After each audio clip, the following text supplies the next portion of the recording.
What's good, everybody? With the pool 4 cards dropping sometime this week, I figured it would be a really cool idea to do a top 5 list of the pool 4 cards that I am looking forward to the most. These are the only pool 4 cards that I would probably spend my tokens on, which will come at the same time as when the pool 4 and 5 cards are added to the game. I'm really looking forward to these cards getting dropped. I can't wait to try some of these out. But before I go into the top 5, I felt like it was really important for me to mention Agent Coulson.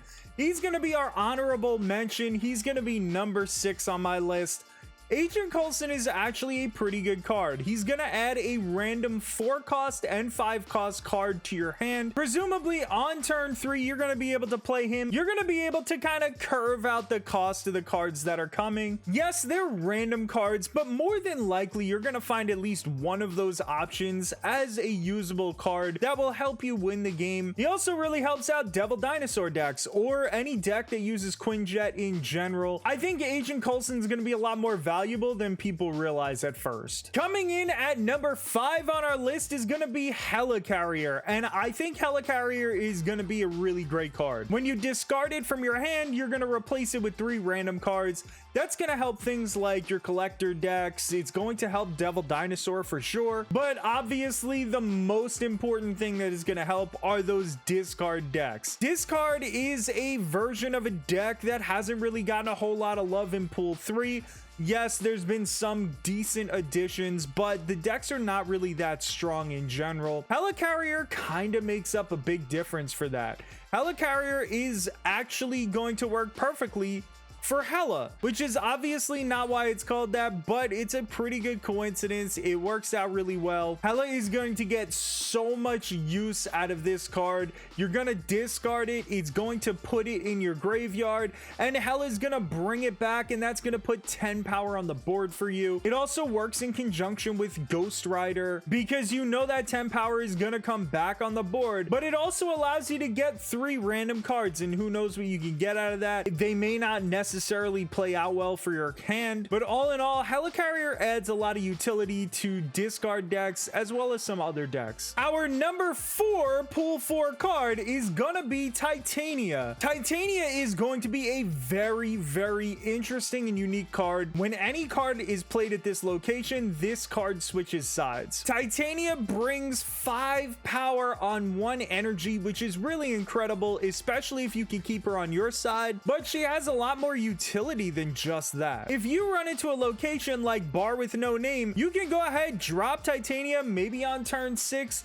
then drop another 1-drop right alongside her, and she goes and slides right into your opponent's board, causing them to automatically lose that side when the least amount of power actually wins. It could also create some sort of tug of war in that situation if you play it earlier. That could distract your opponent if you built around this card properly. Titania is obviously a ton of power for a small amount of energy, so if you drop her in a location where your opponent already has 4 cards on that side, well then Titania is a strong drop just for you that is not going to get switched over. She's going to end up creating a lot of chaos and a lot of a power struggle that if you play around her properly, you're going to win, and she's going to add a ton to your deck. At number 3, we got the man that makes everyone a Colossus on your board. It is Luke Cage. Luke Cage is going to be an incredible counter to those cards like Spider-Woman or those locations that take away power from your cards. He also finally makes Hazmat a very relevant card in the meta. If you have Luke Cage and you throw out Hazmat and you do one of those crazy Onslaught, Mystique, Wong combos, your cards are not going to lose any power, and your opponent is just going to continuously lose power for every single card that he's played until the end of time and until the game just breaks and he is absolutely devastated. Luke Cage also works out really well with the new Pool 5 Valkyrie. He's going to do a ton of different things. Yes, he's only got 1 power for a 2-drop, but honestly,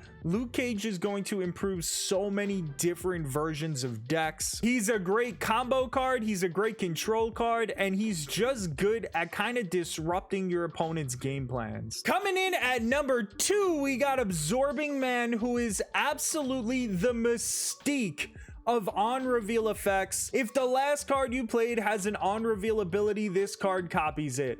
Now, imagine a world where you have Red Skull and you don't buff your opponent's cards. Now imagine using him as another control card. You Enchantress one spot and you needed to Enchantress a second.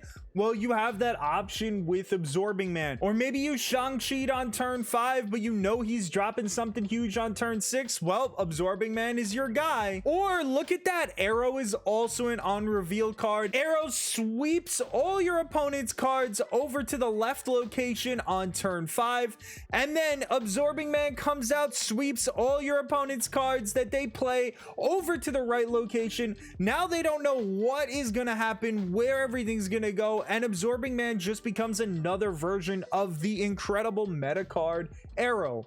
There are just a ton of different ways that you can make Absorbing Man happen. He is an absolutely mind-blowing card. We all know how incredibly powerful Mystique can be when she works with ongoing abilities. Well, now we have the equivalent of the on-reveal version of that, and he is going to be a menace to a lot of people. This is a card that I would have a very, very hard time passing on in the shop. He is going to be that strong. And the final pool 4 card, which is number 1 on this list, is gonna be SheHulk. And SheHulk is absolutely amazing. She costs 1 less for each unspent energy from the last turn. There are a ton of ways that you could sneak her into your game plan. You can Psylocke on turn 4, then skip turn 5, and then end up playing SheHulk and Infinite both on turn 6. It's an absolutely amazing combination. She's gonna end up costing 0 energy in that situation because you skipped out on 6 energy on turn 5. Or maybe you skip out on turn 5 and you drop something big like Gamora because you know your opponent is playing in a certain location, and then drop SheHulk on the other side of the board.